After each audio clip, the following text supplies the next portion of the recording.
Mabigat ang ulap ng hapon na iyon nang mapilitan si Julia na tahakin ang landas papasok sa kagubatan. Galing siya sa kabilang baryo kung saan siya naghatid ng mga gulay para ibenta. Ngunit bago pa man siya makabalik, ay biglang bumuhos ang malakas na ulan na tila ba'y walang tigil. Ang hangin ay humahampas, ang mga daon ng puno ay naglalagusan sa hangin, at ang kalsada pabalik sa kanilang nayon ay unti-unting nilamon ng putik. Habang tumatakbo siya, hinahanap niya ang direksyon pauwi, ngunit sa di inaasahang pagkakataon ay napalayo siya sa daan at napadpad sa gubat na matagal nang iniiwasan ng mga tao. Matagal nang kinukwento ng matatanda na ang kagubatang iyon ay sinumpa, abandonado na ng kalikasan at tinitirhan ng mga nilalang na hindi dapat gambalain. Ngunit sa oras na iyon, wala na siyang ibang iniisip kundi ang makahanap ng matataguan. Bawat hakbang niya ay sumasadsad sa putik, at ang mga huni ng kuliglig at uwak ay tila ba nagsasabing hindi siya dapat pumasok doon. Ngunit pinili niyang magpatuloy, dala ng pangamba na baka mas masama pa ang abutin niya kung mananatili siya sa gitna ng daan. Habang patuloy siyang naglalakad, mas lalo niyang naramdaman ang dilim ng paligid. Ang makakapal na puno ay nagsanga-sanga na para bang nagsasara sa kanya ng daan pabalik. Ang mga ugat na nakausli mula sa lupa ay naging balakid, at sa isang pagkadulas niya sa basang damo ay muntik na siyang bumagsak sa isang malalim na bangin na natatakpan ng mga bagin. Napasigaw siya, kinabahan sa akalang iyon na ang magiging huli niyang sandali. Ngunit sa isang iglap, may dumampot sa kanyang braso at mahigpit na humila sa kanya palayo sa gilid. Nanlaki ang kanyang mga mata nang makita ang figura ng isang nilalang na hindi niya mawari kung tao ba o hindi. Matangkad ito, kayumanggi ang balat, ngunit may kakaibang ningning, at ang mga matay tila kumikislap sa ilalim ng ulan. Mahigpit ang hawak sa kanya, ngunit hindi marahas, bagkus ay parabang siniguradong ligtas siya. Hindi matapagsalita si Julia. Nanginginig ang labi at halos hindi makahinga sa takot. Kung hindi ka lalayo agad, malalaglag ka roon. Malamig, ngunit mababa ang tinig ng nilalang. Napalunok si Julia, napaatras at muntik ng madapa. Ngunit hindi pa rin niya maialis ang paningin sa kanya. Sino siya? Bakit nandito? Hindi na siya nakapagtanong. Dahil bago pa man siya makabawi, ay biglang kumulog at bumagsak ang isang malaking sanga sa kanilang harapan. Muli siyang nahila palayo ng nilalang. Iniligtas mula sa tiyak na pinsala. Habang kumakalabog ang puso ni Julia, napansin niyang ang nilalang ay walang kahit anong takot sa ulan at kidlat. Parang isa lamang itong karaniwang araw para sa kanya. Nais sana niyang pasalamatan ito, ngunit nanlalamig ang kanyang dila, at ang kaisa-isa lamang niyang nagawa ay titigan ito ng mariin. Hindi ligtas para sa iyo rito. Umalis ka na. Mariing wika ng nilalang, bago siya tinalikuran at nagsimulang lumakad palayo. Ngunit sa kabila ng takot, may bahagi sa loob ni Julia na hindi makagalaw. Gusto niyang sumunod. Gusto niyang malaman kung sino ang kanyang nakatagpo. Para bang may magnetong humahataka sa kanya sa presensya ng nilalang na iyon. At nang muli niyang lingunin ang paligid, doon lamang niya napagtanto na siya'y nasa gitna ng isang gubat na hindi niya alam kung paano lulusutan. Ang mga landas ay tila ba nagbabago ng hugis at ang mga puno'y nagmistulang mga bantay na ayaw siyang palayain. Naglakad siya ng marahan, sinusundan ang direksyong tinahak ng nilalang. At kahit hindi pa niya alam kung tama ba ang kanyang ginagawa, ramdam niyang iyon lamang ang daan para makalabas. Sa bawat yapak niya, sumasagi sa isip niya ang babala ng kanyang lola. Huwag makikipagtagpo sa mga engkanto sapagkat ang kanilang mga mata ay maaaring magdala ng kapahamakan o kaya'y kasinungalingan. Subalit sa oras na iyon, ang nakikita niya ay hindi panlilin lang, kundi isang figurang dumating upang iligtas siya mula sa panganib. Sa gitna ng ulan at dilim, ang presensya nito ang nagbigay sa kanya ng kakaibang lakas. Hindi niya alam kung bakit, ngunit ramdam niya na ang kanyang buhay ay hindi na muling magiging pareho. Dahil sa unang pagkakataon, sa loob ng abandonadong gubat na matagal nang kinatatakutan ng mga tao. Nakatagpo siya ng isang nilalang na hindi niya inaasahang makakadaupang palad, ang huling engkanto na magbabago sa kanyang tadhana. Habang dahan-dahan na sumusunod si Julia sa landas na tinahak ng nilalang, hindi pa rin mapawi ang kaba at pagtataka sa kanyang dibdib. Ang mga yabag niya ay marahang lumulubog sa basang lupa at ang mga patak ng ulan ay unti-unting humina, tila ba nakisabay sa kanyang paghinga. Sa dulo ng makipot na daan, nakita niyang muli ang matangkad na figura ng nilalang na kanina'y nagligtas sa kanya. Nakaupo ito sa ilalim ng isang malaking punong may ugat na nakabuka, parang trono na ginawa ng kalikasan. Huminto siya sandali, nag-aalangan kung lalapit o mananatiling nakatayo sa malayo. Ngunit tila naramdaman siya ng nilalang, kaya't lumingon ito at tumitig sa kanya. Ang mga mata nitong kumikislap ay hindi nakakatakot gaya ng kanyang inaasahan. Sa halip, may lalim at bigat na parang may nakatagong kasaysayan.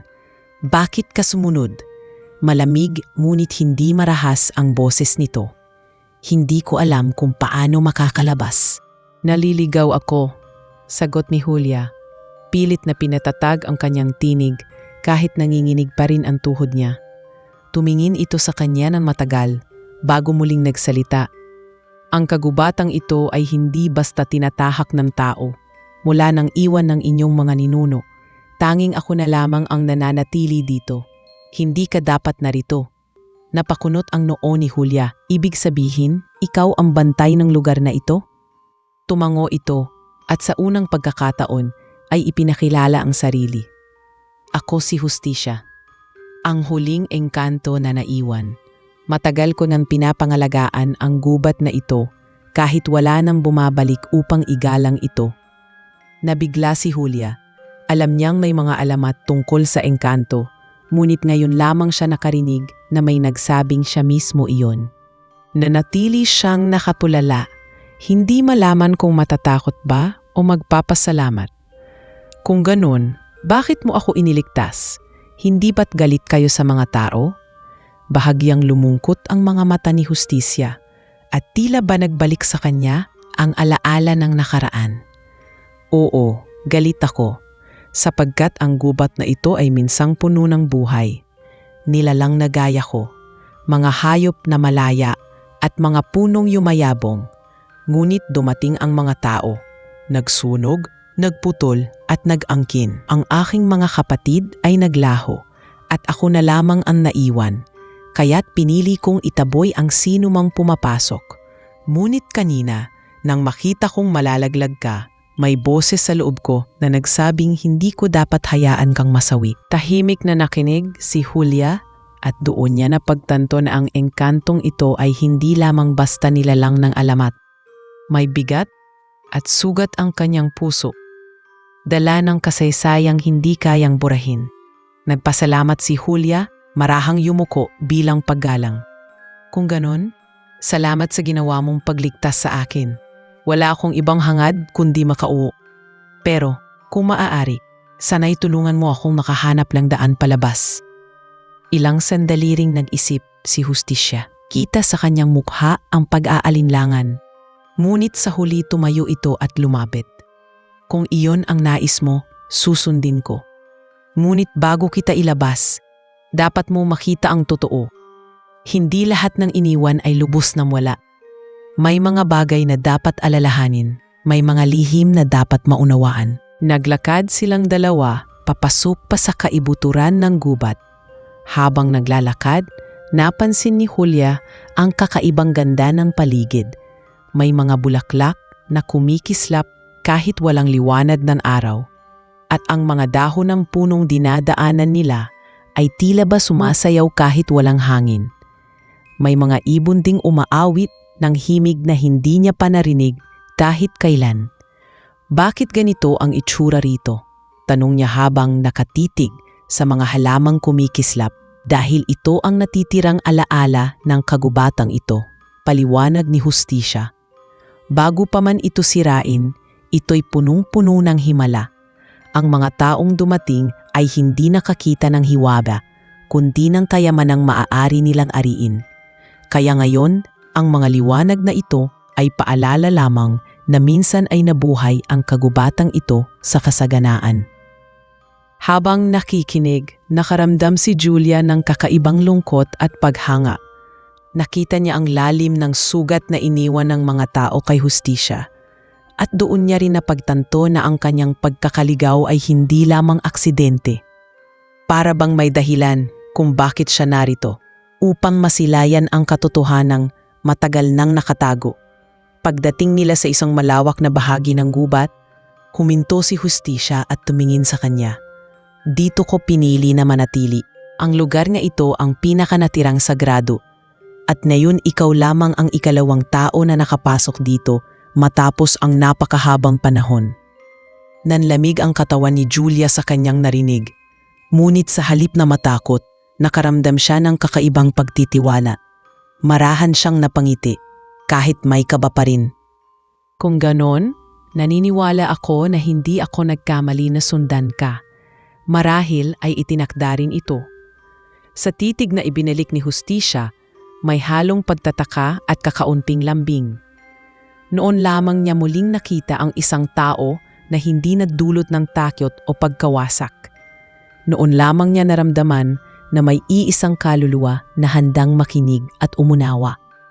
At sa katahimikan ng abandonadong gubat, nagsimula ang isang ugnayan na hindi pa nila batid kung saan hahantong.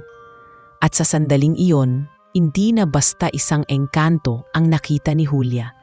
Nakita niya ang isang nilalang na marunong magmahal sa kabila ng sugat ng nakaraan. Kinabukasan, nang muling magising si Julia, napansin niyang hindi na ganoon kalamig ang paligid. Ang ulan na bumuhos kagabi ay tila ba nag-iwan ng kakaibang halimuyak sa hangin. At ang mga dahon sa paligid ay kumikislap na parang mga hiyas na pinilakan ng hamog. Nakahiga siya sa ilalim ng isang malaking punong nakabuka ang mga ugat na parabang siluman. At doon niya napagtanto na marahil si Hustisya ang nandana sa kanya roon upang maprotektahan siya sa magdamag. Habang nakaupo at naglalapat ng palad sa basang lupa, napansin niya ang liwanag na dahan-dahang lumalabas mula sa paligid. Hindi iyong karaniwang liwanag ng araw, bagkus tila ba galing mismo sa mga halaman at bulaklak.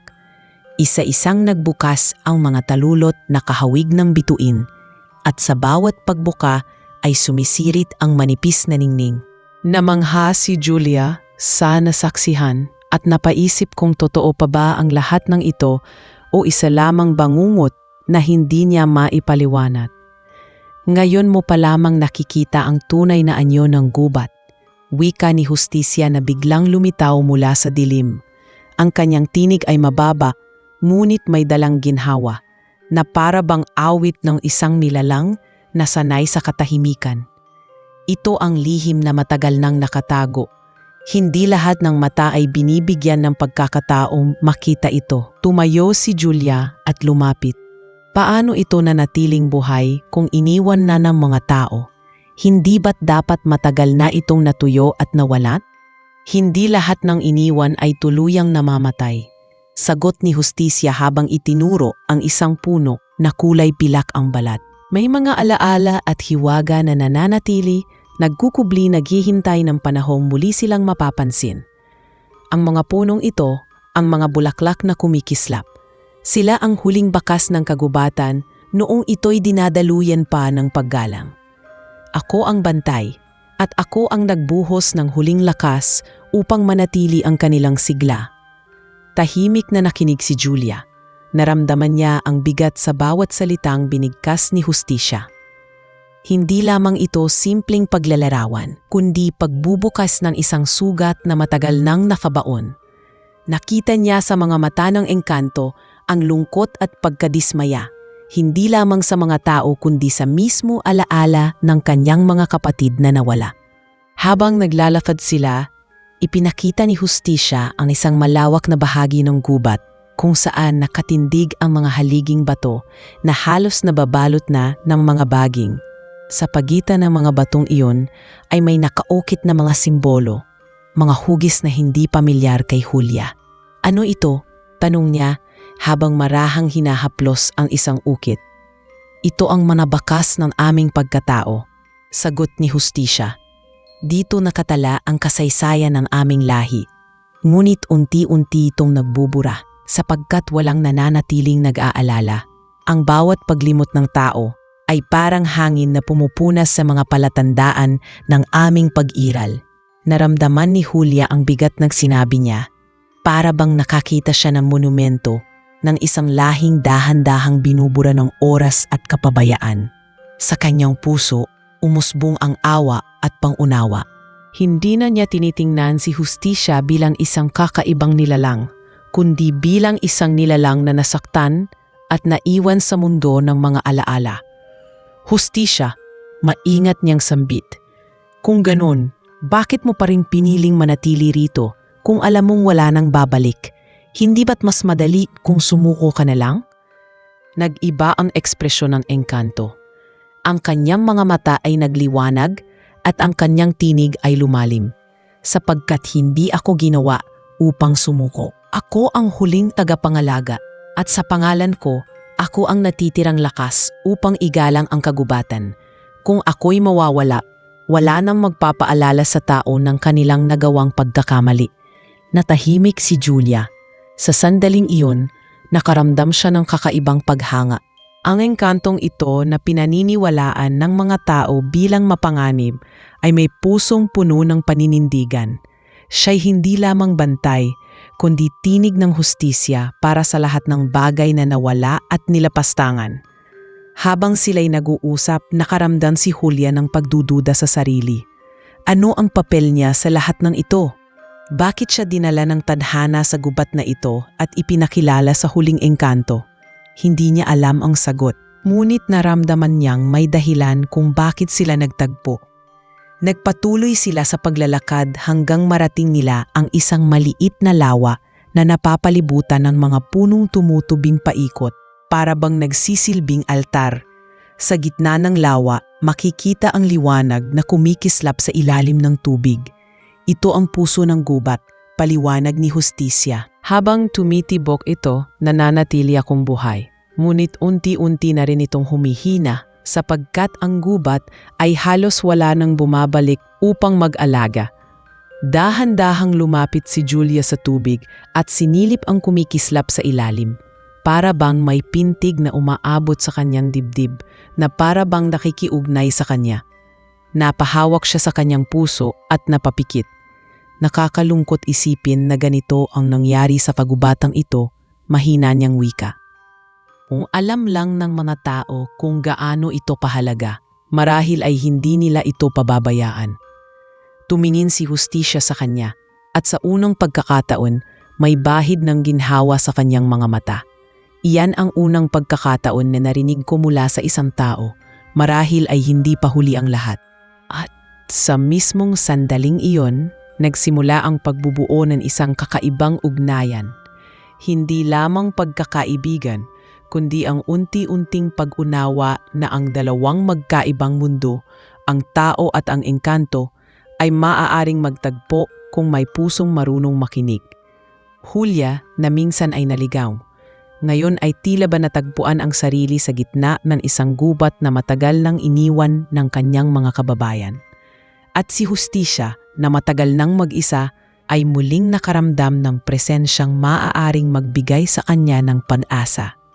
Tahimik ang buong gubat ng gabing iyon. Tanging huni ng mga kuliglig at lagaslas ng tubig mula sa lawa ang maririnig habang nakaupo si Julia sa tabi ng malaking puno. Sa kanyang tabi, naroon si Hustisya, nakatingin sa malayo na para bang nakikita pa rin ang mga alaala ng nakaraan. Ramdam ni Julia ang bigat ng presensya nito, hindi dahil sa takot, kundi dahil sa lalim ng kanyang katauhan. Sa wakas, naglakas loob siyang magsalita. Pwede mo bang ikwento sa akin ang nangyari noon? Bakit ikaw na lang ang natira? Maingat niyang tanong. Sandaling natahimik si Hustisya at ang kanyang mga mata ay kumislap na tila ba binabalikan ng mga pangyayari. Matagal na panahon na ang nakalipas bago pa tuluyang iniwan ng tao ang kagubatang ito. Punong-puno ito ng buhay. Hindi lamang ako ang engkanto. May mga kapatid akong bantay ng hangin, ng tubig, ng apoy at ng lupa. Sama-sama naming binantayan ang balanse ng kalikasan. Ngunit dumating ang mga tao na dala ang kanilang kasakiman. Sinunog nila ang mga puno upang gawing taniman. Kinuha ang tubig sa ilog at ginawang kanilang pag-aari at pumatay ng panahayop na bahagi ng aming mundo. Isa-isang nawala ang aking mga kapatid at ako na lamang ang naiwan. Napayuko si Julia, ramdam ang kirot sa bawat salitang binibitawan nito. Hindi ko alam na ganon kalala ang ginawa ng mga tao. Akala ko alamat lang ang mga kwento ng matatanda. Hindi lahat ng alamat ay kathang-isip, sagot ni Hustisya. May mga alamat na isinulat upang itago ang kasalanan. At may mga alamat na itinago upang hindi malaman ng susunod na henerasyon ang kanilang iniwang sugat. Habang nagsasalita si Hustisya, napansin ni Julia ang kakaibang pagbabago sa kanyang boses. May pait at galit, ngunit naroon din ang lungkot at pagod. Hindi niya alam kung paano tatapusin ang bigat ng kwento, ngunit naramdaman niyang kailangang marinig niya ito ng buo. Sa huling gabi ng pagkawasak, sinalubong ko ang mga tao. Sinubukan kong ipagdanggol ang mga natitira, ngunit mas marami sila at mas matindi ang kanilang kagustuhan. Ang aking mga kapatid ay napilitang umalis, ang iba naman tuluyang naglaho sa kawalan. Ako lang ang nanatili sapagkat pinili kong hindi umalis. Ang pangalan ko ay hindi aksidente. Ako ang Hustisya at hanggang sa huli, pinili kong manatili bilang tanda ng kanilang kasalanan. Muling nanahimik ang paligid. Ramdam ni Julia ang kabog ng kanyang dibdib habang iniisip ang bigat ng buhay na ginugol ni Hustisya mag-isa. Nakita niya sa mukha nito ang lungkot na hindi kayang gamutin ng panahon. Ngunit sa kabila nito, may kakaibang tibay at paninindigan na humanga siya. Kung ganon, mahinang wika ni Julia, hindi ka lang basta engkanto. Isa kang tagapagdala ng alaala. Isa kang paalala na ang tao ay may kakayahang magwasak at magtaksil. Numiti si Hustisya, ngunit iyon ay mapait na ngiti. At ikaw, Julia, ikaw ang unang tao na hindi ko itinaboy. Hindi ko alam kung bakit. Marahil ay dala ng iyong kabutihan, marahil ay dala ng kapalaran. Ngunit sa unang pagkakataon, naramdaman kong hindi lahat ng tao ay kaaway. Napatitig si Julia sa kanya at sa sandaling iyon ay naramdaman niya ang koneksyon na unti-unting nabubuo sa pagitan nila. Hindi lamang dahil sa kanyang pagliligtas kanina, kundi dahil sa pagbabahagi ng kwento ng nakaraan. Sa likod ng malamig na anyo ni Hustisya, nakita niya ang pusong sugatan at nag-iisa. Nagpatuloy silang maglakad sa gubat at ipinaliwanag ni Hustisya ang bawat bahagi ng lugar. Ipinakita niya ang mga punong nabubuhay pa dahil sa kanyang lakas, ang mga bulaklak na kumikislap na siya mismo ang nagpanatili at ang mga ilog na dati malinis, ngunit ngayoy bahagyang natuyo. Sa bawat paglalarawan, ramdam ni Julia na hindi lang simpleng pagbibigay alam ang ginagawa ni Hustisya, kundi pagbubukas ng kanyang buong pagkatao. Hindi ko alam kung paano ko matutulungan ang isang kagaya mo, wika ni Julia habang humahakbang sa tabi niya. Ngunit gusto kong makinig. Gusto kong maunawaan kung paano ka nanatiling matatag kahit mag-isa ka. Huminto si Hustisya at tumingin sa kanya ng diretso. Minsan, Julia, hindi mo kailangang gumawa ng malaking bagay. Ang pakikinig ay sapat na.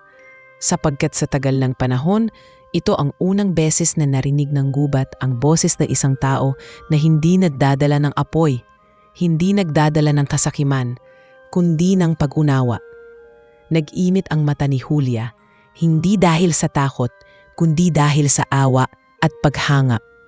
Noon niya naunawaan na ang pagiging engkanto ni Hustisya ay hindi lamang tungkol sa kapangyarihan, kundi tungkol sa bigat ng responsibilidad at sakripisyong kanyang pinasan. At habang pinagmamasdan niya ang paligid, nakaramdam siya ng kakaibang pangako sa sarili na kung sakaling mabigyan siya ng pagkakataon, hindi niya hahayaang tuluyang malimutan ng tao ang kagubatan ito. Sa gabing iyon, nanatili sila sa ilalim ng mga bituin. Tahimik na pinagmamasdan ang liwanag ng mga bulaklak at ang pintig ng lawa. At sa katahimikang iyon, isang bagay ang malinaw. Hindi na lamang sila dalawang nilalang mula sa magkaibang mundo. Unti-unti silang nagiging bahagi ng isa't isa, dala ng kwento, alaala, at unti-unting pagtitiwala. Muling nagising si Julia kinabukasan sa banayad na sinag ng araw na dumaraan sa makakapal na dahon ng kagubatan. Hindi na siya gaanong natatakot gaya noong unang gabi niya roon. Ngunit dala pa rin ng kanyang isipan ang maraming tanong. Habang nakatingin siya kay Hustisya na nakatayo sa may di kalayuan, tila abala sa pagmamasid sa paligid, hindi niya maiwasang isipin kung bakit siya iniligtas at bakit pinayagang manatili sa piling nito. Galit ito sa mga tao, bakit siya iba? Lumapit siya ng marahan, pinilit na gawing natural ang kanyang tinig. Hustisya, tawag niya. Kahapon sinabi mong galit ka sa mga tao. Kung ganun, bakit hindi mo ako tinaboy? Hindi ba't mas madali kung hayaan mo na lang akong mawala sa gubat na ito? Dahan-dahang lumingon ang engkanto at tumitig sa kanya. Malalim ang titig nito. Tila sinusuri ang kanyang kaluluwa. Iyan din ang tanong ko sa aking sarili, wika nito. Matagal ko nang ipinangako na walang tao ang muling makakalapit sa pusod ng kagubatan. Ngunit nang makita kita, hindi ko magawang sundin iyon. May kakaiba sa iyo. Ang mga mata mo ay hindi puno ng kasakiman. Sa halip, mayroong pagkalito at takot, ngunit naroon din ang pagnanais na unawain. Natahimik si Julia at napayuko. Totoo nga na naguguluhan siya. Sa isang banda, nais niyang bumalik sa kanyang pamilya at sa kanyang normal na buhay. Ngunit sa kabilang banda, pakiramdam niya ay may tungkulin siyang alamin ang katotohanan sa likod ng kagubatang ito at ng nilalang nakaharap na mayon. Ngunit hindi lahat ng tao ay gaya ko, sagot niya, may halong lungkot. Kung sakaling may ibang makapasok dito, hindi ko alam kung makikita rin nila ang nakikita ko. Naglakad si Hustisya palapit sa kanya at huminto sa isang hakbang lamang ang layo. Iyon ang dahilan kung bakit ako nanatili. Hindi lahat ay dapat tanggapin. Ngunit hindi rin lahat ay dapat husgahan. Ngunit tandaan mo, Julia, hindi lahat ng makikita mo rito ay kaaya-aya. May mga bagay na mas mabuting hindi malaman. Hindi na nakasagot agad si Julia. Ramdam niya ang bigat ng bawat salitang sinabi ni Hustisya. At sa sandaling iyon, isang pagdududa ang bumalot sa kanyang puso. Kung totoo ang lahat ng kanyang naririnig, bakit siya pinili ng tadhana na makita ito? At kung totoo ngang iisa na lamang ang natitirang engkanto, hindi ba't mas lalong mapanganib para sa kanya ang manatili roon? Sa mga sumunod na araw, habang patuloy siyang gumagala sa piling ni Hustisya, mas lalo niyang naramdaman ang kakaibang kapangyarihan ng gubat. May mga bulaklak na sumisibol sa tuwing siya'y dadaan. Mga ibong tila sumusunod sa kanyang tinig kapag siya'y umaawit ng mahihinang himig. At mga ilog na tila kumakalma kapag siya'y nakayuko at nakatingin sa agos ng tubig. Napansin din ito ni Hustisya, ngunit nanatili itong tahimik. Pinag-aaralan siya sa bawat kilos. Isang gabi, habang nakaupo sila sa tabi ng lawa, naglakas loob si Julia na magtanong muli. Kung sakaling hindi ako nakarating dito, ano kaya ang mangyayari sa iyo? Hanggang kailan ka mananatiling nag-iisa? Nagtagal bago sumagot si Hustisya. Marahil hanggang sa mawala rin ako. Ang bawat engkanto ay may hangganan, Julia. At habang humihina ang gubat, humihina rin ako. Ang iyong pagkadating dito ay hindi ko maipaliwanag. Ngunit sa iyong mga mata, may nakikita akong bagay na matagal ko nang hindi nasilayan. Ang pag-asa. Napatitig si Julia sa kanya at sa unang pagkakataon ay naaramdam ng kakaibang kabog sa kanyang dibdib. Hindi niya alam kung dahil ba sa hiwaga ng engkanto o dahil sa bigat ng mga salitang kanyang narinig. Ngunit malinaw sa kanya na unti-unti siyang nakikilala at unti-unti rin siyang natututo. Ngunit sa likod ng lahat ng iyon, nanatili ang kanyang tanong. Bakit siya? Ano ang nakita ni Hustisya sa kanya na hindi nakita sa iba? At sa kabila ng lahat, kaya ba niyang manatili roon at tanggapin ang panganib na dala ng kanyang pagkakaugnay sa huling engkanto? Habang pinagmamasdan niya ang mga bituin na kumikislap sa ibabaw ng lawa, tahimik niyang pinangako sa sarili na tutuklasin niya ang sagot. Ngunit sa kanyang puso, alam niyang ang bawat hakbang na gagawin niya ay magdadala ng mas malalim na ugnayan, mas mabibigat na pasya, at mga tanong na baka hindi niya kayang sagutin. Sa katahimikan ng gabing iyon, habang nakaupo sa tabi ni Hustisya, ramdam niya ang isang bagay na hindi niya inaasahan. Hindi na lamang takot ang bumabalot sa kanya, kundi ang unti-unting pag-usbong ng damdamin na hindi niya maipaliwanag. At bagaman pilit niyang pinipigil, alam niyang sa mga darating na araw ay lalo pa itong lalakas, lalo na't ang puso ng engkanto ay nagsisimula na ring bumukas para sa kanya. Makalipas ang ilang araw ng pananatili sa piling ni Hustisya, unti-unti nang naging magaan ang loob ni Julia sa kanyang presensya. Ang dating kaba at takot ay napalitan ng kuryusidad at pananabik na makilala pa ang engkanto. Sa bawat lakad nila sa kagubatan, natututo siya ng mga bagong bagay. Kung paano makinig sa mga ibon, paano alamin ang galaw ng tubig, at kung paano maramdaman ang pulso ng lupa. Ang lahat ng ito ay itinuturo ni Hustisya ng hindi tahasang nagtuturo. Sa halip, ipinapakita lamang niya, at si Julia mismo ang nakakadiskubre ng kahulugan. Isang hapon, habang naglalakad sila malapit sa isang batis, napansin ni Julia ang mga halamang tila lumalapit sa kanyang mga paa. Hindi niya yon pinansin noong una, ngunit nang mapansin niyang sumusunod ang mga talulot ng bulaklak sa direksyon ng kanyang paglakad, napahinto siya. Hustisya, wika niya, bakit parang iba ang ikinikilos ng mga halaman kapag nandito ako?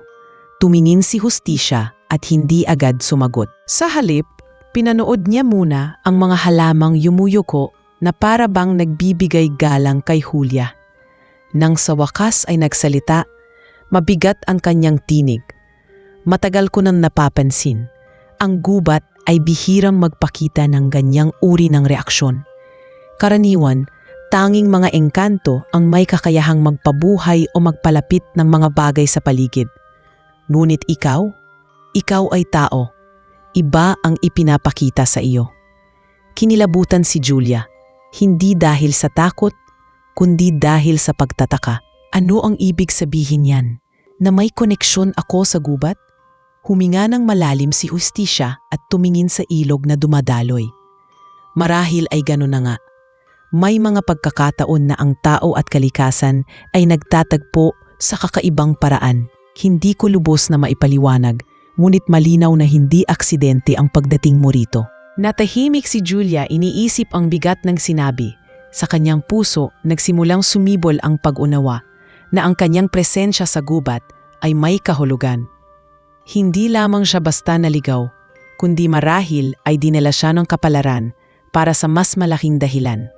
Sa paglipas ng mga araw, lalong lumalim ang kanilang ugnayan.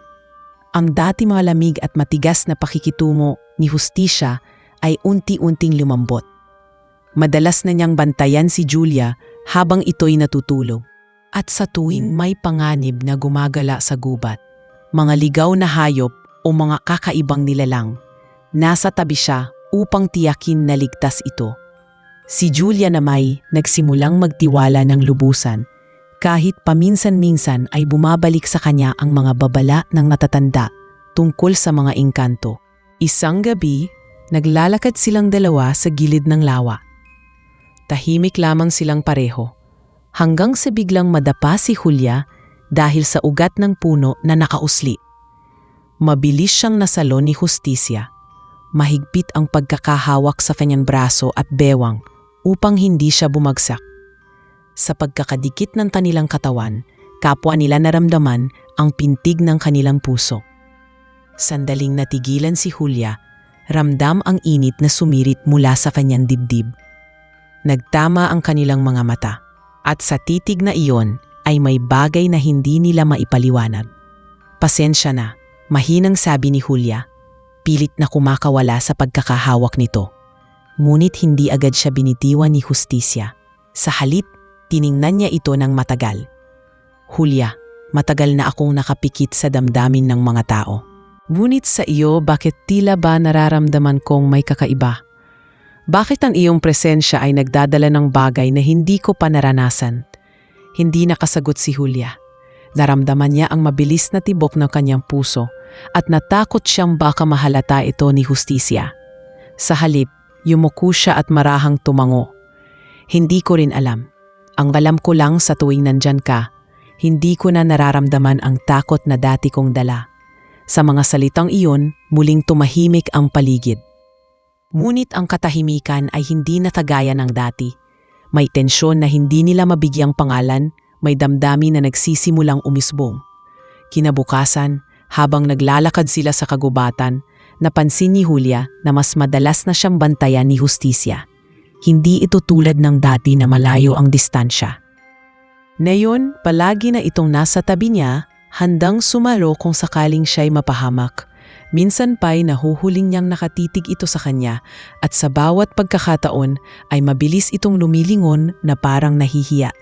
Sa isip ni Julia, malinaw na may pagbabagong nangyayari. Unti-unting natutunaw ang pader na itinayo ni Justicia laban sa mga tao. At siya mismo, kahit pilit niyan itinatanggi, ay nakadarama ng kakaibang kagalakan sa tuwing kasama niya ito. Ngunit sa likod ng lahat ng ito, may takot din siyang nararamdaman. Alam niyang mapanganib ang damdaming iyon, sapagkat siya'y tao at si Justicia ay engkanto. Dalawang mundo na hindi dapat magtagpo. Ngunit paano kung ang tadhana mismo ang naglapit sa kanila? Paano kung ang puso nila ay hindi kayang supili ng mga babala at alamat? Sa katahimikan ng gabi, muling nakaupo si Julia sa tabi ng lawa habang pinagmamasdan si Justicia na nakatayo at nakatingin sa kalangitan. Sa kanyang isipan, paulit-ulit na bumabalik ang sandaling nahulog siya sa mga bisig nito. At doon niya naunawaan ang isang bagay na pilit niyang iniiwasan. Unti-unti siyang nahuhulog sa huling engkanto ng kagubatan.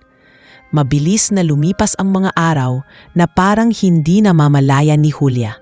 Ang gubat na dati puno ng takot para sa kanya ay naging kanlungan na ng katahimikan at pagtuklas. Sa bawat sandaling kasama niya si Justicia, mas lalo niyang nakikita ang lalim ng pagkatao ng engkanto. Hindi lamang ito bantay ng kalikasan, kundi isang nilalang na marunong makaramdam ng sakit, pamumulila at pag-ibig. Unti-unti, ang kanilang ugnayan ay hindi na lamang simpleng pagkakaibigan. May mga titig na tumatagal ng higit sa inaasahan, mga ngiting lihim na tila may dalang damdamin, at mga sandaling puno ng katahimikan ngunit nag-iwan ng kakaibang pintig sa kanilang mga puso. Isang gabi, habang naglalakad sila malapit sa ilog, biglang natapilok si Julia at muntik nang mahulog sa tubig. Agad siyang nasalo ni Justicia.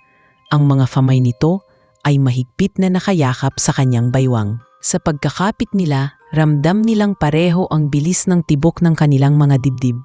Natigilan sila, kapwa walang masabi, at sa mismong pagkakatitig sa isa't isa ay nabuo ang hindi maikakailang tensyon. "Pasensya ka na," bulong ni Julia, halos hindi maitago ang pamumula ng kanyang pisngi. "Masyado yata akong pabaya." Umiling si Hustisya at marahang ngumiti. "Hindi mo kailangang humingi ng tawad. Kung bawat pagkakataon ay maihahain upang mapalapit sa iyo, hindi ko iyon iiwasan." Namula lalo si Julia sa tinig na iyon. Hindi niya inasahang magsasalita ng ganoon si Hustisya. Sa halip na tumugon, yumuko na lamang siya at nagpatuloy ng paglalakad. Ngunit mula noon, hindi na nawala sa kanyang isip ang bawat salitang binitiwan ng engkanto.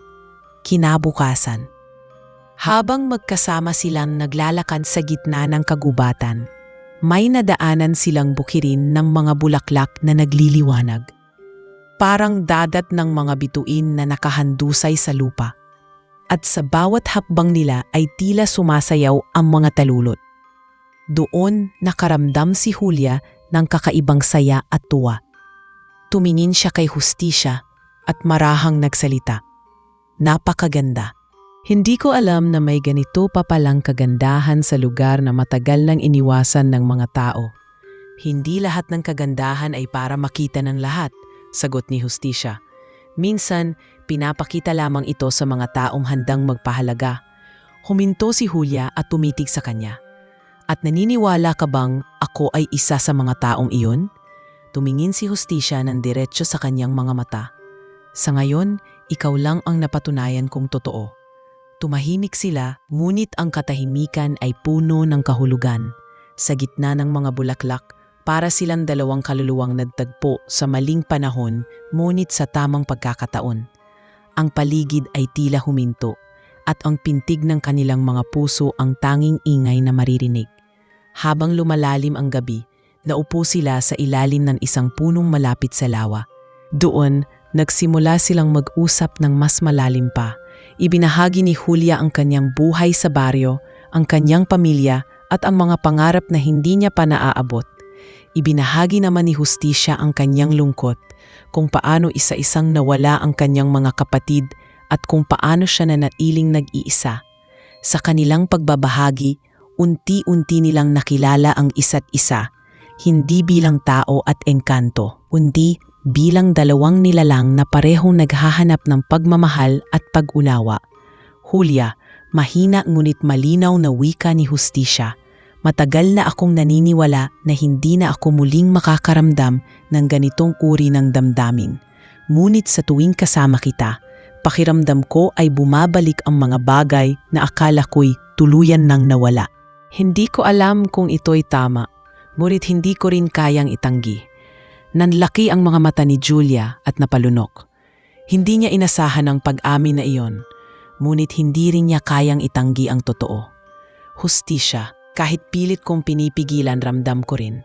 Natatakot ako dahil alam kong hindi dapat, ngunit hindi ko kayang itanggi na may kakaiba akong nararamdaman sa tuwing kasama kita."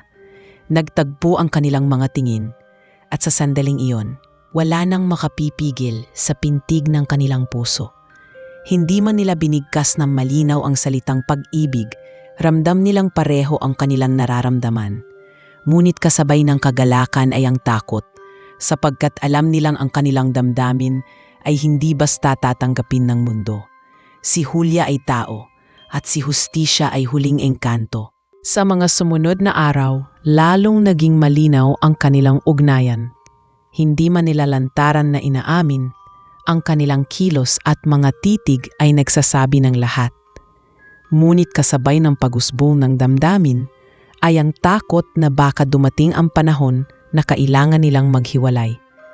At sa puso ni Julia, nagsimulang mamuo ang pangamba na balang araw ay mapipilitan siyang pumili, ang kanyang pamilya o ang pag-ibig na hindi niya inaasahang mahahanap sa loob ng isang abandonadong gubat.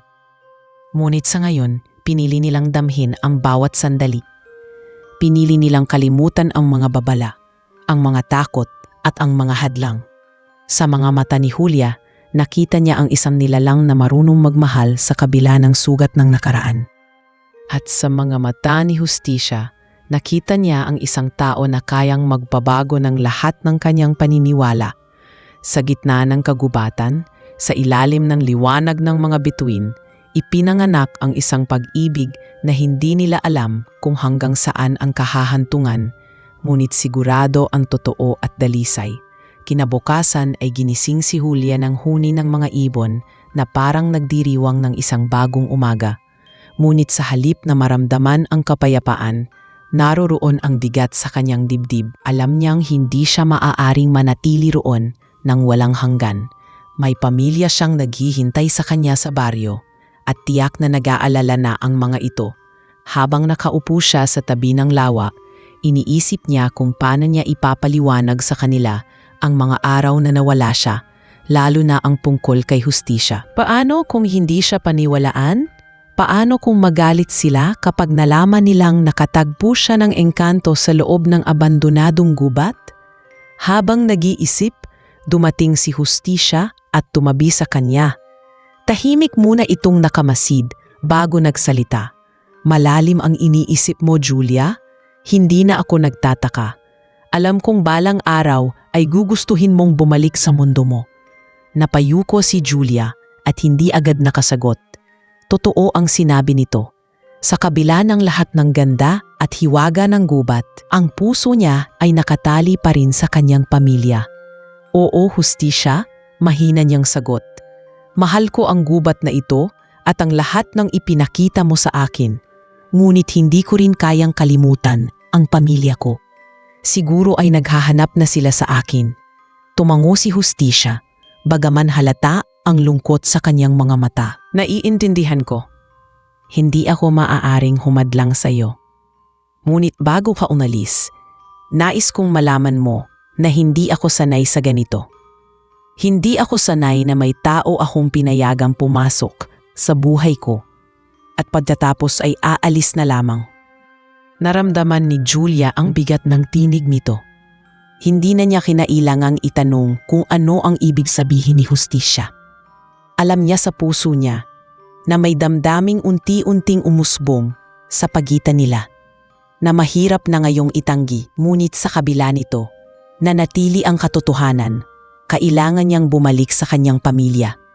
Ilang oras pa ang lumipas at nagpasya silang lumakad palabas ng gubat. Habang naglalakad, dama ni Julia ang bigat ng bawat hakbang. Ang mga punong nagliliwanag sa kanilang dinaraanan ay tila nagpapaalam, at ang mga ibon ay tila nagiging malungkot ang awit. Hanggang sa wakas ay nakita niya ang pamilyar na daan na bumabalik patungo sa kanyang baryo. Pagdating nila sa gilid ng gubat, huminto si Hustisya. Hanggang dito na lang, Julia. Hindi ko maaaring lampasan ang hangganan na ito. Dito nagtatapos ang kapangyarihan ko. Napatingin si Julia sa kanya, at sa kabila ng lahat ng nangyari, hindi niya maiwasang maramdaman ang kirot ng paghihiwalay. Salamat sa lahat, Hustisya. Hindi ko malilimutan ang ipinakita mo sa akin. Ngunit sana ito na ang huli na makikita ng mga tao ang gubat bilang isang sumpa. Saka na lang ako babalik kung may tamang dahilan. Sandaling natahimik si Hustisya bago sumagot. Bumalik ka kung gugustuhin mo, Julia. Nandito lang ako. Hindi ako mawawala. Sa sandaling iyon ay naramdaman ni Julia ang bigat ng pagpapaalam.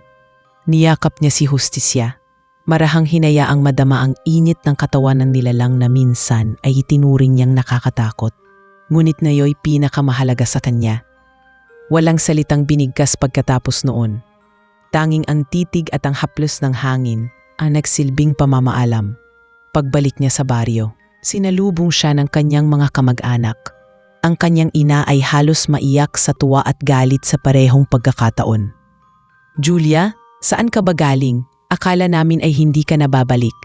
Mahigpit siyang niyakap nito. Halos hindi nabitawan. Hindi agad nakapagsalita si Julia. Marami siyang gustong sabihin, ngunit paano niya ipapaliwanag ang katotohanan? Kung sasabihin niyang iniligtas siya ng isang engkanto at dinala sa pusod ng gubat, tiyak na pagtatawanan siya o ituturing na sinumpa. Kaya't pinili niyang manahimik at sabihin na lamang na siya'y naligaw at nakatagpo ng ligtas na daan pauwi. Ngunit hindi doon nagtapos ang lahat. mabilis na kumalat ang balitang nakita siya ng ilang mangangahoy na pumasok sa gubat. Ang mga matatanda sa baryo ay natakot at nagpasya na muling pag-usapan ang kapalaran ng abandonadong gubat. May mga nagsabing dapat nang sunugin ang mga natitirang bahagi nito upang tuluyang mawala ang sumpa. Ang iba na may naniniwala na ang kanyang pagbabalik ay senyales na muling nagising ang engkanto na matagal nang naninirahan roon. Habang pinapakinggan niya ang mga bulong-bulungan, nanlumo si Julia. Nais niyang sumigaw at ipagtanggol si Hustisya, ngunit pinigilan niya ang sarili. Hindi pa panahon. Ngunit sa kanyang puso, malinaw ang pangamba. Kung sakaling ituloy ng mga tao ang kanilang plano, tiyak na mapapahamak ang huling engkanto na siyang nagligtas at minahal niya sa loob ng kagubatan. At sa kanyang pagtulog kinagabihan, habang naririnig niya ang mga bulungan ng mga tao sa paligid, nagdesisyon siya sa kanyang sarili. Kung kinakailangan, babalik siya sa gubat at babalaan si Hustisya, sapagkat hindi niya hahayaang ang nag-iisang nilalang na nagpabago sa kanyang pananaw sa buhay ay mapahamak sa kamay ng mga taong hindi marunong magpahalaga. Mabilis na kumalat sa buong baryo ang usapan tungkol sa pagbabalik ni Julia mula sa abandonadong gubat. Ang mga tao, lalo na ang matatanda, ay naniwala na isa yung masamang pangitain. Para sa kanila, ang kagubatan ay lugar ng sumpa at kababalaghan. At ang katotohanang may nakabalik mula roon ay palatanda ang muling nagising ang mga engkanto. Hindi nagtagal, nagtipon ang mga lalaki sa baryo at nagbalak na gumawa ng hakbang. Ang kanilang plano ay sunugin ang gilid ng gubat upang hindi na muling makapasok ang sinuman at upang tuluyang mapuksa ang mga nilalang na naroon. Habang nakikinig sa mga usapan, hindi mapakali si Julia. Ang puso niya'y bumibilis ang pintig sa bawat salitang naririnig. Alam niyang hindi nila naiintindihan ang katotohanan. Hindi nila alam na sa loob ng kagubatan ay may natitirang hiwaga na dapat pangalagaan, hindi sirain. Ngunit higit sa lahat, hindi nila alam na naroon si Hustisya, ang huling engkanto at ang nilalang na unti-unti niyang minahal. Isang gabi, tahimik siyang naglakad palabas ng kanilang bahay upang hindi makita ng kanyang pamilya. Bitbit lamang ang isang lampara at ang tapang na pinipilit niyang buuin, pumasok siya muli sa gubat. Alam niyang mapanganib ang kanyang ginagawa, ngunit mas mapanganib kung hindi niya babalaan si Hustisya. Sa kanyang paglalakad, ramdam niya ang mga matang nakamasid sa kanya mula sa dilim. Ngunit hindi na siya natakot gaya ng dati. Ang kanyang hakbang ay matatag at sa bawat sandali ay nadarama niya ang pagkasabik na makita itong muli. Nang sa wakas ay marating niya ang pusod ng gubat, nandoon si Hustisya, nakatayo sa tabi ng lawa. Parang alam nitong darating siya. Tahimik lamang itong nakatingin at sa mga mata nito ay may halong pagtataka at pag-aalala. "Bakit ka bumalik, Julia?" tanong nito. Ang tinig ay mababa, ngunit mariin. Huminga ng malalim si Julia at lumapit. "Kailangan mong malaman ang nangyayari. Ang mga tao sa baryo, nagbabalak silang sunugin ang gubat. Naniniwala silang isa itong sumpa. Hindi nila naiintindihan, Hustisya. At kapag natuloy ang balak nila, ikaw ang malalagay sa panganib." Matagal na tumitig si Hustisya sa kanya. Tila ba pinoproseso ang kanyang mga salita. Nang magsalita ito, mabigat ang kanyang tinig. "Hindi na ako nagtataka. Matagal ko nang alam na darating ang araw na ito. Ang mga tao, kapag hindi nila kayang unawain ang isang bagay, pipiliin nilang wasakin ito." Napalapit si Julia at hinawakan ang kanyang kamay. Kaya nga kailangan nilang malaman ang totoo. Kung makikita nila kung ano talaga ang gubat, kung mauunawaan nila ang hiwaga nito, baka magbago ang isip nila. At kung hindi man, ako ang magsasalita para sa iyo.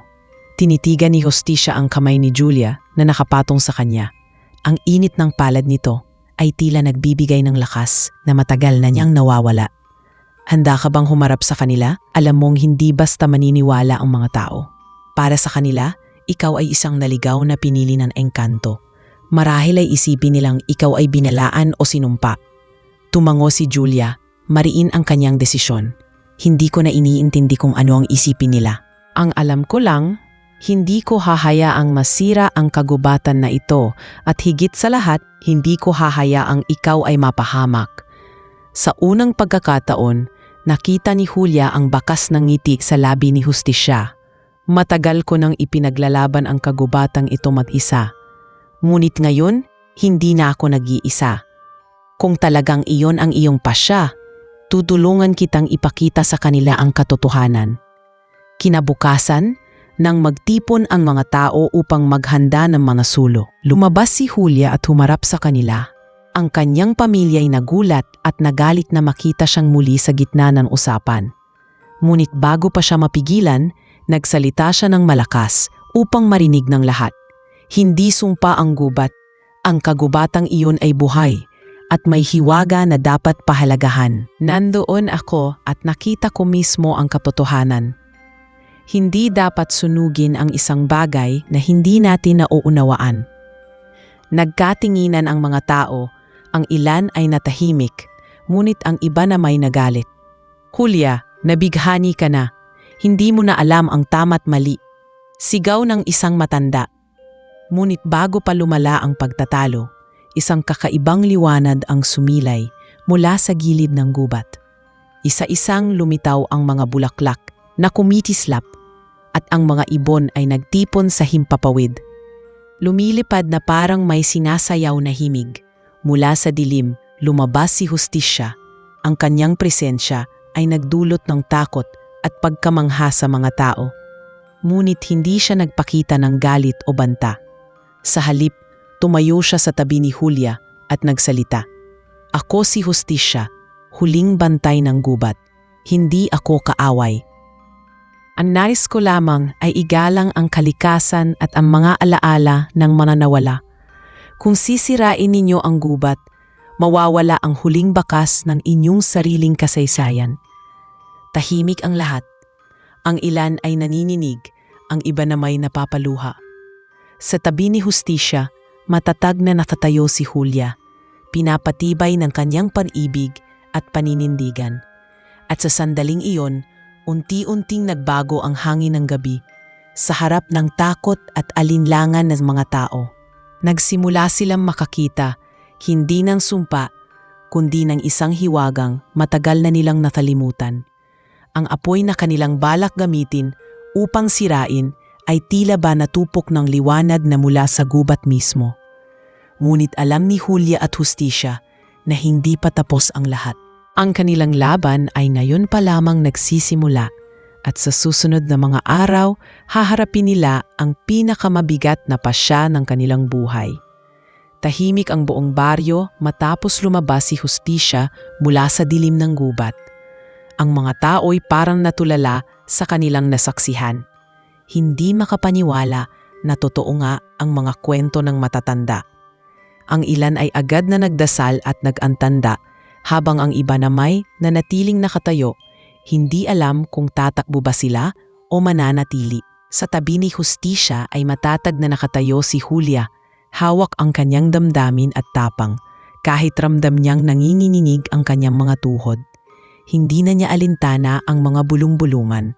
Ang tanging mahalaga sa kanya ay mailigtas ang engkantong minahal niya mula sa kamay ng mga taong hindi nakakaunawa. Lumapit si Julia sa gitna ng mga tao at nagsalita. Narinig ninyo ang sinabi niya. Hindi siya kaaway, hindi sumpa ang kagubatan. Naging kasalanan natin ang pagwasak dito at nararapat lamang na tayo'y humingi ng tawad. Ang nais lamang ni Justisya ay igalang natin ang kalikasan at ang mga alaala ng nakaraan. Nagkaroon ng ingay sa hanay ng mga tao. May mga sumang-ayon. Ngunit mas marami ang hindi pa rin naniniwala. Hindi tayo dapat magpalinlang, wika ng isang matandang lalaki. Kung totoo mang bantay siya ng gubat, ibig sabihin kaya rin niyang saktan tayo kung gugustuhin niya. Paano natin masisiguro na hindi niya tayo ilalagay sa kapahamakan? Sumagot si Hustisya. Ang kanyang tinig ay malalim, ngunit walang galit. Kung nais kong saktan kayo, matagal ko nang ginawa. Ngunit hindi iyon ang aking layunin. Ako'y narito upang ituwid ang pagkakamali. Ang gubat ay hindi dapat maging saksi ng inyong apoy at pagkawasak. Ang kagubatan ay bahagi ninyo rin, at kung ito'y tuluyang maglaho, kayo rin ang mawawalan. Nagkaroon ng katahimikan. Ang mga tao'y nagsimulang makaramdam ng bigat sa kanilang dibdib. Sa unang pagkakataon, nakarinig sila ng engkanto na hindi nananakot, kundi nagsalita ng katotohanan. Ngunit sa kabila ng lahat, naroon pa rin ang takot. Ang kanilang mga mukha ay puno ng alinlangan, at sa halip na lumapit, sila'y umatras palalo. Nakaramdam ng kaba si Julia. Alam niyang hindi magiging madali ang lahat. Kahit panakita na nila ang hiwaga ng gubat at narinig si Hustisya, may mga pusong matigas na hindi basta nagbabago. Kaya't muling nagsalita si Julia, mas matatag ang kanyang boses. Kung hindi ninyo siya kayang pagkatiwalaan, ako na lamang ang inyong pakinggan. Ako ang inyong kababaryo. Ako ang inyong kakilala. Ako mismo ang iniligtas ng engkanto mula sa kapahamakan. Kung wala siya, baka hindi na ako nakabalik sa inyo. Kung kaya kong maniwala, bakit hindi rin kayo? Dahan-dahang bumalik ang tingin ng mga tao kay Julia. Ang kanyang ina ay lumapit. Bakas sa mukha ang pag-aalala at galit na magkahalo. Julia, anak, paano ka nahulog sa sitwasyong ito? Hindi mo alam ang pinapasok mo. Niyakap ni Julia ang kanyang ina at bulong na sagot. Alam ko po, inay. Alam ko ang lahat ng panganib.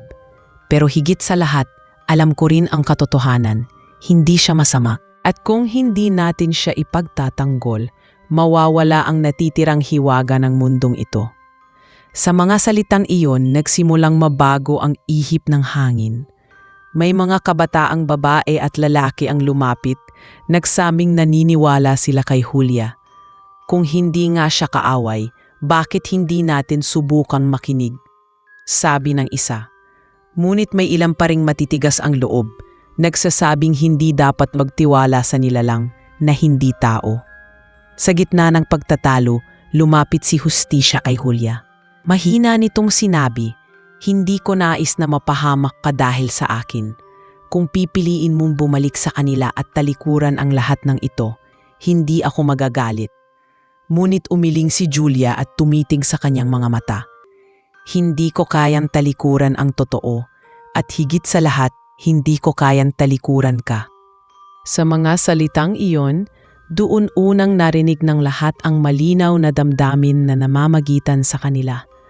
Ang mga tao ay napatingin, ang iba'y nagulat, ang iba namay napatulala. Ang ideya na isang dalagang tao ay umiibig sa isang engkanto ay hindi nila mawari. Para sa ilan, ito'y kabaliwan. Para sa iba, ito'y kababalaghan. Ngunit para kay Julia at Hustisya, iyon ay katotohanan. Isang matandang babae ang lumapit mula sa likuran ng mga tao. Siya ang pinakamatanda sa baryo. Matagal nang kilala bilang tagapagsalaysay ng mga alamat. Ang kanyang tinig ay mahina ngunit malinaw. Matagal na nating kinalimutan ang ating kasaysayan. Ang mga engkanto ay hindi dapat kaaway. Sila'y mga bantay na inatasan upang panatilihin ang balanse ng kalikasan. Kung si Hustisya ang huling natira, marahil ay ito na ang huling pagkakataon na ipakita natin na kaya pa nating magbago. Dahil sa kanyang mga salita, nagkaroon ng pag-asa. Ang mga tao'y nagsimulang mag-usap-usap at ang ilan ay nagsimulang ibaba ang kanilang mga sulo. Ngunit hindi pa rin lahat ay kumbinsido. Naroon pa rin ang pangamba, naroon pa rin ang takot. Sa huling pagkakataon, muling nagsalita si Hustisya. Hindi ko kayo pipilitin. Ngunit tandaan ninyo, kung tuluyang mawawala ang gubat, mawawala rin ang bahagi ng inyong mga sarili. Ako'y narito lamang upang ipakita na may pag-asa pa. At sa tabi niya, si Julia ay matatag na nakahawak sa kanyang kamay, hindi alintana ang mga matang nakatingin. Sa sandaling iyon, ipinakita nila sa lahat na ang pag-ibig ay hindi hadlang ng pagkakaiba, kundi tulay na maaaring magpabago ng pananaw. Ngunit sa kabila ng lahat, malinaw kay Julia at Justicia na ang laban ay malayo pa sa katapusan, sapagkat ang puso ng tao ay madaling magbago at sa oras na muling lamunin ng takot ang kanilang isipan, maaaring bumalik ang panganib. Ngunit sa gabing iyon, kahit papaano, nataniman ng butil ng pag-asa ang baryo at iyon ang kanilang unang hakbang tungo sa mas malawak na laban para sa kaligtasan ng gubat at ng kanilang pagmamahalan. Mabigat ang hangin sa baryo matapos ang pagtatagpo sa gilid ng gubat. Bagaman nakita at narinig na ng mga tao si Justicia, hindi pa rin nawawala ang takot at pangamba sa kanilang mga mata. Ang ilan ay nag-uwi ng pag-asa at nagbago ng pananaw, ngunit marami pa rin ang nagdududa. Ang balita tungkol sa engkanto at kay Julia ay mabilis na umalat, at ang kanilang kwento ay naging paksa ng bawat umpukan. May mga nagsasabing binighani na si Julia ng kapangyarihan ng engkanto, may iba naman nagtatanggol at nagsasabing hindi niya gagawin iyon kung hindi niya nakita ang katotohanan. Sa bawat araw na lumilipas, lalong humahati ang opinyon ng mga tao. Hindi nagtagal, nagpasya ang mga nakatatanda ng baryo na magdaos ng pulong upang pag-usapan kung ano ang dapat gawin. Doon humarap si Julia, dala ang buong tapang at paninindigan. Sa kanyang tabi, tahimik na nakamasid si Justicia mula sa gilid ng gubat. Hindi tumatawid ng hangganan, ngunit malinaw ang kanyang presensya sa lahat. Hindi tayo dapat magpadala sa takot. Mariing wika ni Julia. Kung nakita ninyo ang nakita ko, kung naramdaman ninyo ang naramdaman ko, iintindihan ninyo na hindi siya kaaway. Hindi niya tayo gustong saktan. Ang nais niya lamang ay igalang ang kagubatan at lahat ng nakatali dito. Isang lalaki mula sa hanay ng mga tao ang tumayo. Ngunit paano kung niloloko lang niya tayo? Ano kung isang araw ay magbago ang isip niya at gamitin ang kanyang kapangyarihan laban sa atin? Ang tanong na yon ay nagdulot ng bulong-bulungan sa buong pulong. Ang takot ay mabilis na kumakalat, mas mabilis pa kaysa sa katotohanan. Naglakad si Julia palapit at mariin ang tinig na sagot. Kung iyon ang kanyang hangarin, matagal na niya sana itong ginawa. Ngunit hindi. Sa halip na saktan ako, iniligtas niya ako. Sa halip na sirain, pinanatili niya ang buhay ng kagubatan. At ngayong nandito ako, handa akong patunayan na ang kanyang layunin ay dalisay. Kung hindi ninyo kayang magtiwala sa kanya, tiwala kayo sa akin. Ako ang inyong kababaryo. Ako ang inyong kilala. Alam ninyo ang aking puso at alam ninyo na hindi ko ipapahamak ang sinuman sa atin. Habang sinasabi iyon ni Julia, unti-unting lumapit si Justicia. Hindi siya pumasok sa mismong baryo. Ngunit tumayo siya malapit sa hangganan ng gubat, sapat para makita ng lahat. Ang kanyang presensya ay muling nagdulot ng katahimikan. Ngunit hindi na ganoong katindi ang takot ng mga tao kumpara sa una. May ilan na nagsimulang makaramdam ng paggalang. Bagaman ang iba'y nanatiling nag-aalinlangan. Nagpatuloy si Justicia. Ang kanyang boses ay mababa ngunit malinaw. Hindi ko ninanais na sirain ang inyong kapayapaan. Ako'y bantay lamang ng gubat, tagapangalaga ng mga alaala ng nakaraan. Ngunit kung pipiliin ninyo ang apoy at pagkawasak, ako'y mawawala at kasabay ko'y mawawala rin ang huling tanda ng inyong sariling kasaysayan. Hindi ko kayo pipilitin, ngunit sana'y makita ninyo na may pagkakataon pa para baguhin ang inyong pananaw. Napayuko ang ilang matatanda at isang babae ang lumapit. Siya ang pinakamatanda sa lahat, ang tagapagsalaysay ng alamat na unang kumilala kay Justicia. Tama siya, wika ng matanda. Kung mawawala ang gubat, mawawala ang bahagi ng ating pagkatao. Ang mga engkanto'y hindi kaaway kundi bantay. panahon na para aminin natin ang ating kasalanan at magbago. Ngunit bago pa tuluyang humupa ang tensyon, may ilang lalaki pa ring hindi kumbinsido. Isa sa kanila ang lumapit at mariing nagwika. Kung talagang wala siyang masamang balak, bakit siya nagtago ng matagal? Bakit ngayon lamang siya lumitaw? Hindi ba't patunay iyon na wala siyang pakialam sa atin hanggang ngayon? Naramdaman ni Julia ang kirot sa kanyang dibdib, ngunit bago pa siya makapagsalita, si Justicia na mismo ang sumagot. Hindi ako nagtago dahil wala akong pakialam. Nagtago ako dahil alam kong hindi pa kayo handa. Ngunit ngayong dumating na ang isa sa inyo na handang makinig, hindi ko na kayang manatiling tahimik. Tumingin siya kay Julia at ang kanilang mga matay nagtagpo. At siya ang dahilan kung bakit muli akong humarap sa inyo. Dahil sa kanya, naniniwala akong may natitira pang kabutihan sa tao. Ang mga salitang iyon ay nagdulot ng katahimikan. Unti-unting lumambot ang mga puso ng mga tao, lalo na nang nakita nilang hindi namang simpleng ugnayan ang namamagitang kina Julia at Justicia. Nandoon ang tiwala, ang pag-unawa at higit sa lahat, ang damdaming hindi nila maipaliwanag. Ngunit kasabay ng unti-unting pagbubukas ng mga tao ay ang mas mabigat na hamon. Ang pagpili ni Julia. Alam niyang darating ang panahon na kailangan niyang magpasya kung saan siya mananatili. Sa piling ng kanyang pamilya at ng baryo o sa piling ng engkantong nagbukas ng kanyang puso at nagpakita ng mundong hindi niya kailanman inakalang totoo. Sa gabing iyon, nagbalik si Julia sa kanilang bahay. Ngunit ang kanyang isipan ay gulong-gulo. Naroon ang saya na naipagtanggol nila si Justicia, ngunit naroon din ang pangamba sa mga darating na araw. Alam niyang hindi pa tapos ang lahat.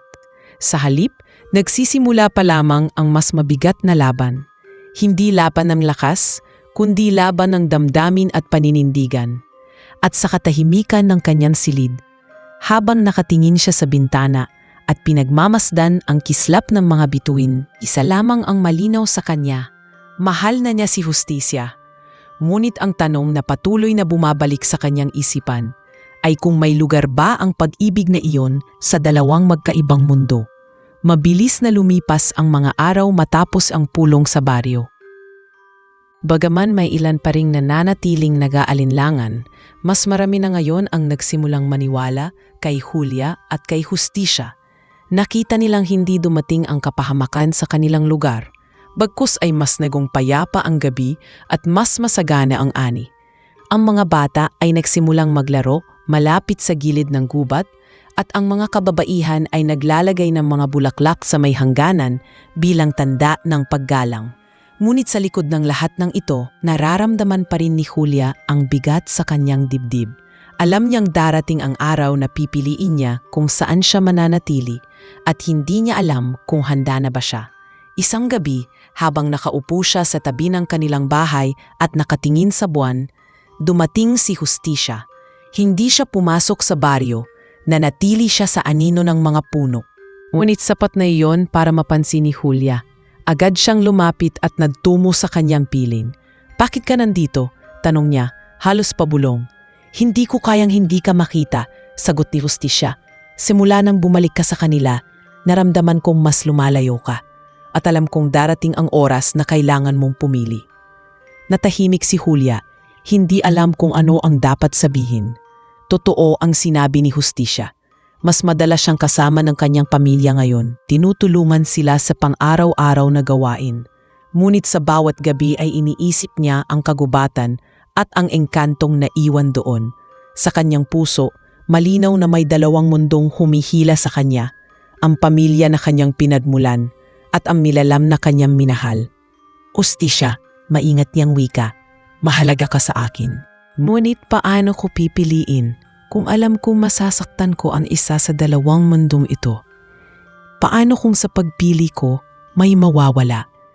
Lumapit si Justicia at hinawakan ang kanyang kamay. "Ang pagpili ay hindi kailanmang madali. Ngunit tandaan mo, Julia, ang puso ang tunay na gabay. Hindi mo kailangang katakutan ang magiging pasya mo kung ito'y nagmumula sa katotohanan. Nagtagal sila sa ganoong posisyon, Magkahawak kamay sa ilalim ng buwan at kapwa nag-iisip ng kanilang kinabukasan. ngunit bago sila makapagpatuloy, may dumating na balita mula sa baryo. Isang grupo ng mga taga-ibang nayon ang nakarating at narinig ang tungkol sa engkantong nagbabantay sa gubat. Hindi tulad ng mga kababaryo ni Julia, ang mga ito'y hindi naniniwala sa kapayapaan. Nagsimula silang mag-udyok na sumama ang mga taga-baryo upang tuluyang sunugin ang gubat at paalisin ang nilalang na naroon. Nang marinig ni Julia ang balita, agad siyang nakaramdam ng pangamba. Alam niyang hindi magiging madali ang muli na namang pagtatanggol. Sa kanyang puso, nagpasya siyang harapin ang mga ito.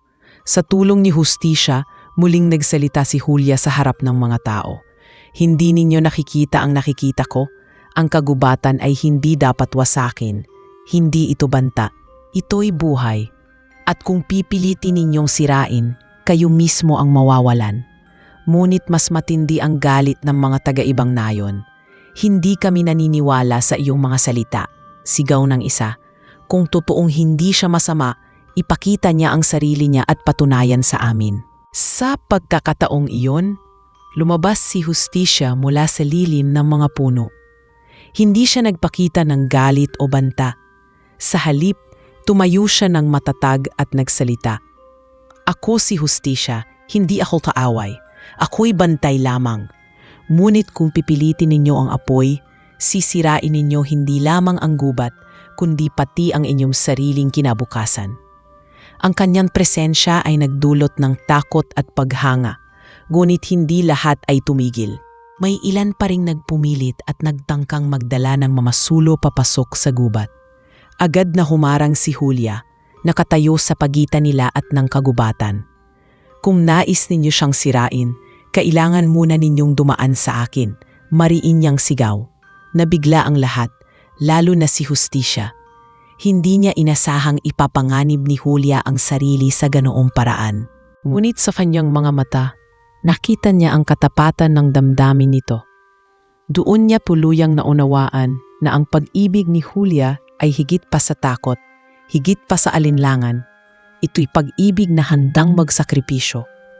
Unti-unti nagsimulang mag-atrasan ang mga tao. Ang ilan ay napilitang ibaba ang kanilang mga sulo at ang iba na may tahimik na lumayo. Sa huli, nagpasya ang mga taga-ibang nayon na bumalik. Dala ang panghihinayang, ngunit hindi na muling nagpilit. Nang humupa ang lahat, lumapit si Hustisya kay Julia. Bakit mo ginawa iyon? Paano kung sinaktan ka nila? Mumiti si Julia, bagaman halata ang pagod. Dahil hindi ko hahayaang mawala ka. At higit sa lahat, hindi ko hahayaang mawala ang gubat na ito. Kung kinakailangan kong magsakripisyo, gagawin ko. Muling bumigat ang kanilang mga puso, ngunit sabay ding gumaan ang kanilang damdamin. Sapagkat sa gabing iyon, malinaw na sa kanilang dalawa na ang pagpili ni Julia ay hindi lamang simpleng desisyon. Ito'y paninindigan, isang pasyang hindi na mababawi. Sa kabila ng lahat ng panganib at takot, pinili niyang manatili sa piling ng engkantong minahal niya, kahit ano pa ang sabihin ng mundo. Lumipas ang mga linggo mula nang hinarap ni Julia ang mga taga-ibang nayon at pinili niyang ipagtanggol ang gubat at si Hustisya. Mula noon, nagbago ang pakikitungo ng kanyang mga kababaryo. Unti-unti nilang natutunan na igalang ang kagubatan at hindi na nila itinuring itong sumpa. Ang mga bata ay nagsimulang magsindi ng maliliit na ilaw tuwing gabi sa gilid ng gubat bilang tanda ng pasasalamat. At ang matatanda na may natutong magdasal hindi para itaboy ang engkanto, kundi upang humingi ng kapatawaran sa nakaraang pagkakamali. Ang baryo ay unti-unting nagbago at kasama ng pagbabagong iyon ay ang muling pag-usbong ng kagubatan. Mas naging luntian ang mga puno, mas naging malinaw ang tubig sa ilog, at ang mga hayop ay nagsimulang magbalik. Sa lahat ng ito, nanatiling malapit si Julia kay Hustisya. Hindi na sila kailangang magtago, bagaman may ilan pa ring nagtataka at hindi kayang tanggapin ang kanilang ugnayan. Ngunit sa puso ni Julia, malinaw na ang kanyang pinili. Hindi lamang siya basta isang dalaga mula sa baryo ngayon, Siya na rin ang tinig ng gubat. tuwing gabi, magkasama silang naglalakad ni Hustisya sa loob ng kagubatan at sa bawat hakbang ay nararamdaman niyang siya'y hindi na lamang bisita. Siya na rin ay bahagi ng hiwagang matagal nang naiwang nakatago. Isang gabi, habang nakaupo sila sa tabi ng lawa na kumikislap sa ilalim ng buwan, nagsalita si Hustisya. Julia, matagal na kitang gustong tanungin. Ngayon na pinili mo akong ipaglaban at pinili mo ring ipakita sa kanila ang totoo. Handa ka na bang iwan ang mundo mo upang manatili rito? Nagulat si Julia sa tanong, ngunit hindi siya agad nakapagsalita. Tumingin siya sa malinaw na tubig. Nakita niya ang kanyang refleksyon na nakahalo sa liwanag ni Hustisya. Hindi madaling sagutin ang tanong mo, mahinahon niyang sagot. Mahal ko ang aking pamilya, ang aking baryo. Ngunit mahal din kita, Hustisya, at hindi ko kayang isipin na mawawala ka sa akin. Kung mananatili ako rito, paano ko iiwan ang lahat? At kung pipiliin ko silang lahat, paano naman ang puso ko? Hinawakan ni Hustisya ang kanyang kamay at tumitig ng malalim. Hindi mo kailangan iwan ang lahat. Kung ang mga tao ay matututo ng tanggapin ako, maaari tayong manatili sa parehong mundo. Ngunit kung sakaling dumating ang oras na kailangan mong pumili, nais kong malaman mo na kahit anong desisyon ang gawin mo, mananatili ang pagmamahal ko. Doon napaluha si Julia. Hindi dahil sa takot, kundi dahil sa bigat ng damdaming bumabalot sa kanya. Ang kanyang pag-ibig ay totoo at alam niyang ganun din ang kay Hustisya. Ngunit alam din niyang hindi mawawala ang mga hadlang. Ang dalawang mundong kanilang kinabibilangan ay magkaiba at maaaring hindi kailanman tuluyang magtagpo. Ngunit sa halip na matakot, nagpasya siyang yakapin ang kasalukuyan. Kung ganun, wika niya habang nakatitig sa mga mata ni Hustisya, hindi ako pipili ngayon. Ang pipiliin ko ay manatili sa bawat araw na kasama ka. Huwag nating unain ang bukas dahil ang mahalaga ay naririto tayo ngayon. Mumiti si Hustisya, ang kanyang mga matay nagningning na parang mga bituin. Kung iyon ang iyong pasya, tatanggapin ko.